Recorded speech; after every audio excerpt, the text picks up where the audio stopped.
Señores y señoras, here we are once again, Insolence against Cars, and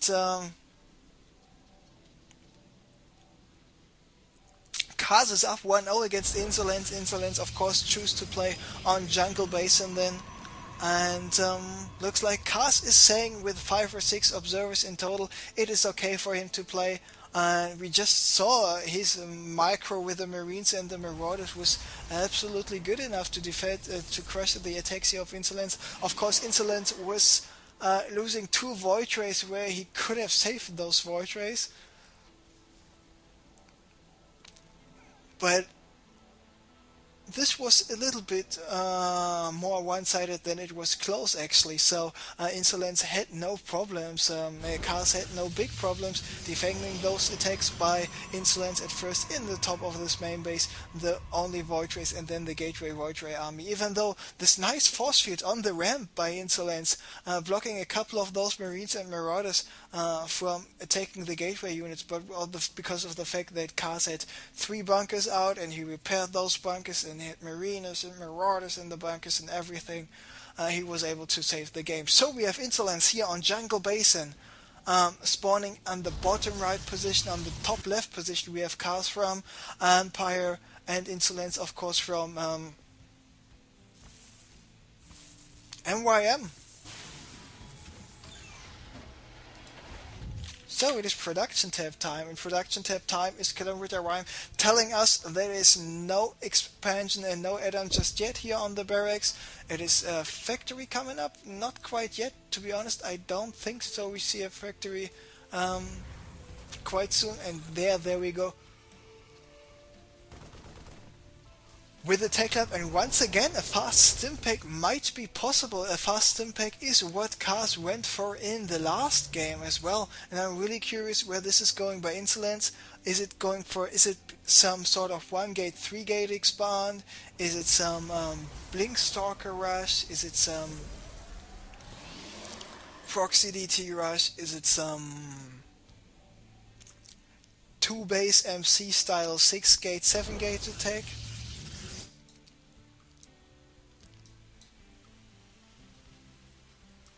And Cars is going for the Reaper expand. He just finished with the tech lab, having a Reaper in production, having another Reaper queued up, and there we go. The expansion just started a couple of seconds ago. And what is Insolence doing? He's moving out with his probe, and he is expanding himself as well. Still there is this SCV patrolling. Boom, there goes the Nexus. So Cars knows about this Nexus. What about Insolence? Does he have a probe in the base of Cars? No, he does not, of course. Where's the Marine actually? Ah, the Marine is here at the Zelnaga watchtower checking what's going on. There's the Reaper, just hopping back, did no damage at all because yes, the Stalker was waiting here for the Reaper, so Reaper was not too successful in that regard. What about the second Reaper? There are 2 Reapers on the field. One Reaper is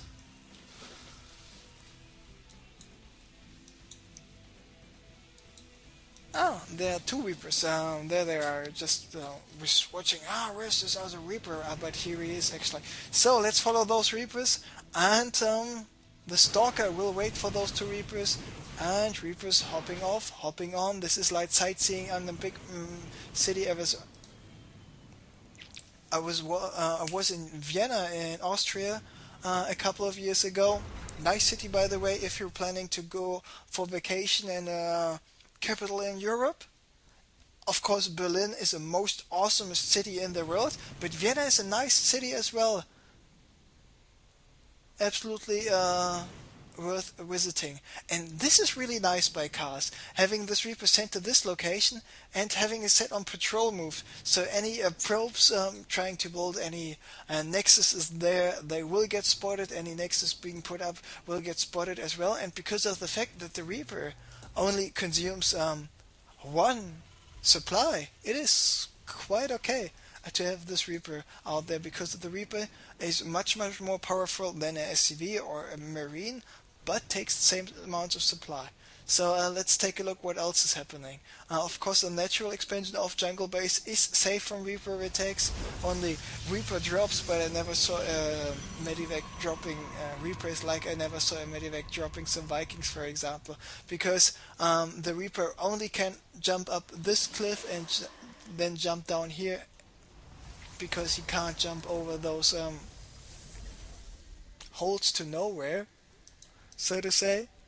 Insolence got the Stalker here to know what's going on with the destructible rocks. He's got the sentries here at the ramp to place some force fields in time. He's got this Stalker paying attention to if there are any other Reapers coming up here. And meanwhile, he's just doing a small transition because he is getting the robotics bay after he finished with the robotics facility. So in about 25 seconds, he will be able to put out some Colossi, and those Colossi will be able to do quite some damage. Insolence just was able to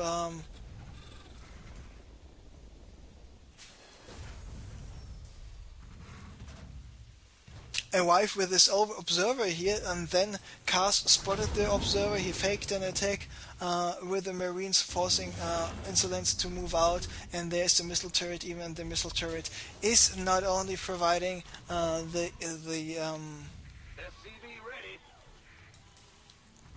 protection against the observers, but he also provides the vision, and now this observer is getting spotted. It's just moved out just in time. There we saw the observer just saving himself, so Insolence paying attention, good job by him. And there we see an 8 Marine drop here coming up by Kars, and the question is, how much damage will he be able to do? But the Zealots are already waiting there, the Stalker is waiting there as well, and Insolence, I mean, his reaction timing, he paying attention to the minimap is just absolutely awesome. His APM is 170 at average, and we see another nice transition coming up by him. He's not focusing too much on the Colossi, but instead now he's going for the double Stargates. Double Stargate, of course, is a very viable strategy. One time I was playing on 2900 diamond on the ladder, and I decided to go only Stargate units on Shakura's Plateau. In the end, I had 7 Stargates against the Terran player. This was very, very funny. And let's just focus a little bit more on this game, because Kars might even be moving out. He's got the stim finished, like I told you. The infantry weapon, the +1 attack, will only be finished in 100 seconds or in 80 seconds, so not quite soon.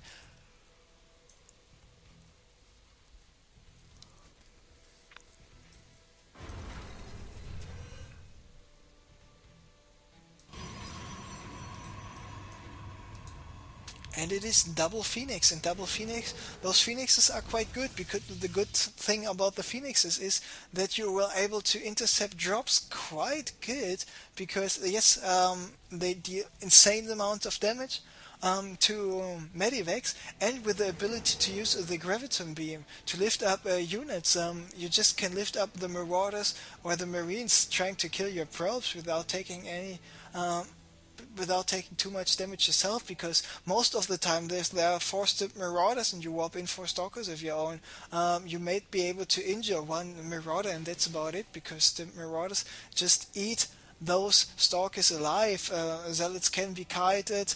A Thai Templar does not do enough damage. Most of the time the Protoss player in the late game does not have a Dark Shrine, so Phoenix, in my point of view, is nearly as good or even better than having, for example, what's very common as well is a High Templar and 3 Zealots with a speed upgrade. So Guardian Shield coming up. There are the Phoenixes trying to take out the Vikings. Viking 1 down, Viking 2 down.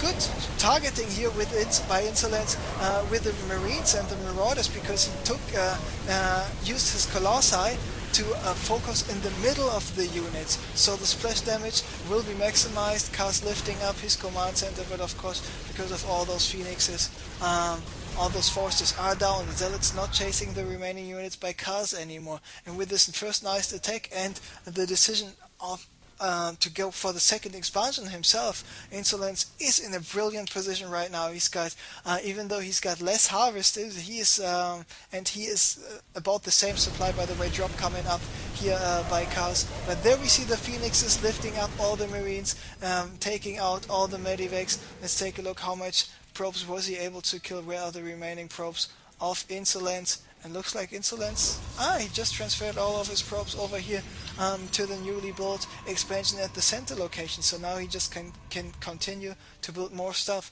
And unfortunately his Nexus went down as well. So those two guys are on the same amount of bases right now, and there's so many zealots. What about the charge? Not just even started because there's no Twilight Council out. So here are the Phoenixes, there are the zealots as well, and more units lifted up, and with those mass units lifting, you just can decimate those forces so fast.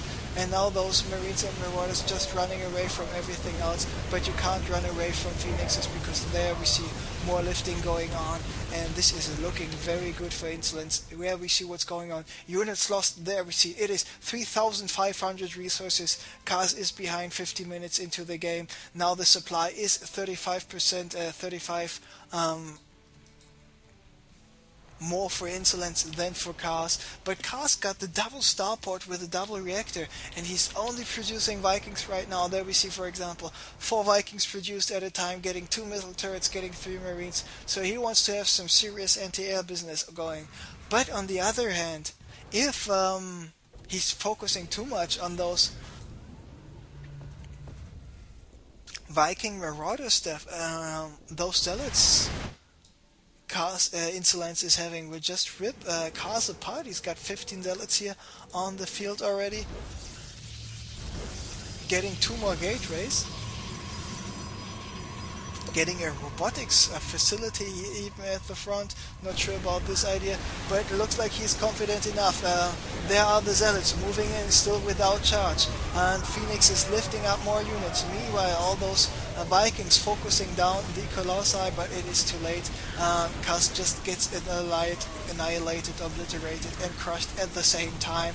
And there he is, GGing out of the game. So Insolence on Jungle Basin, taking game number 2, doing a good job with his Phoenixes, and the Phoenixes really turned the tide for him, and that's why he's tying up the series 1-1, and we will have an ace match, and the winner of the next match will be advancing to the finals to face Cuba in a ZVP or in a ZVT.